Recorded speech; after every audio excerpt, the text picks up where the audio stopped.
Well, first of all, I should probably express. No, I don't want to say probably. I just need to.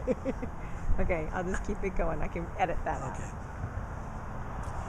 Well, first off, I want to say I'm extremely disappointed in the fact that I can't be on hand in person tonight at Calistoga. I've got a racing assignment for ESPN that finds me at Indianapolis, coverage of the NHRA U.S. Nationals. Got 10 to 12 hours and a very hectic weekend of coverage coming up from Indy. When I look back over the years at my involvement at Calistoga Speedway, I'm almost embarrassed to be included in a group that's going into the Speedway's Hall of Fame, because my involvement is basically just like that of so many of you, just a plain sprint car racing fan. You know, I've been very, very lucky, very privileged over the years to work at some great racing venues in this country and, for that matter, around the world. Places like Indianapolis, Daytona, Silverstone in England, the street circuit at Surfers Paradise in Australia, various circuits in Rio de Janeiro, and you can go on and on. They all have a special brand of magic and character that they provide that make them memorable venues. But I'm going to tell you, there's still nothing quite like a Saturday night sprint car racing in the wine country at Calistoga Motor Speedway.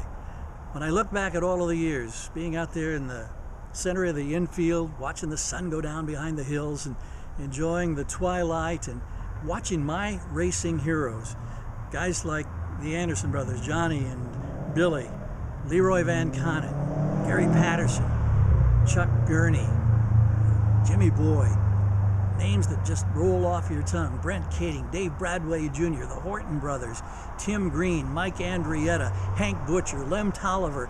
You can just go on and on and on. But it wasn't just the drivers. One of the great things about Calistoga, you could wander through the pits and you could spend a few moments talking racing or whatever with guys like Dick Bauer or Vern Kornbrust or the late Dwayne Starr, guys like Kenny Woodruff, Rex Hutchison, Dick Glaspie. Again, so many names, so many great memories.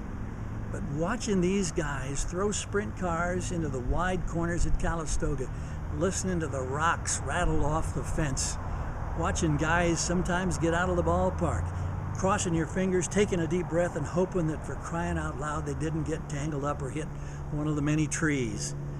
Seeing guys at different times down that backstretch trying to set an altitude record high up on the screen in the fencing in turn number 3, or for that matter, going out of the yard over in turn 4. Even saw a couple of guys, a couple of different occasions, get into the pond, for crying out loud. Just crazy, crazy, crazy things happening. But for all of that kind of drama, think about all of the great racing that we've seen over the years on that historic half mile. And of course, no weekend was complete at Calistoga without a visit after the races to Susie's Bar, downtown Calistoga. I never been a drinker, but I can vividly recall a lot of Saturday nights sipping a 7-Up and watching my racing buddies get a little bit silly. Or on some occasions, maybe a little bit more than a little bit silly, if you know what I mean. But think about it. How great was it listening to the racing tales of the names that I've mentioned? Could anybody tell a better racing tale than Gary Patterson? I don't think so. So many really cool nights at Susie's after the races, Calistoga.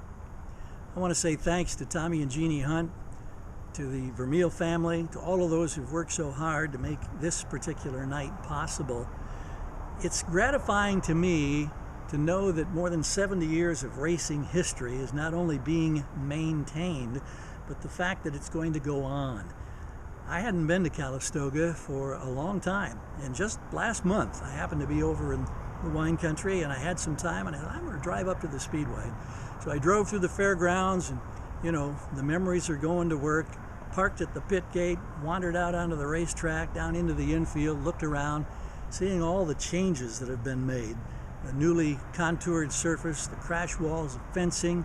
I understand there have been lighting and scoreboard improvements, and even a PA system now where you can hear Bobby and Troy and the other announcers. You can actually hear them impart their knowledge. So good to know that these improvements have been made and that the racing future looks bright for Calistoga Speedway. Again, I say thank you. I want you to know that I'm humbled, I'm deeply appreciative, and that on this particular night you've made this individual a very proud man. Thanks again. Have a great night, and have a great weekend of racing in the Vermeil Classic.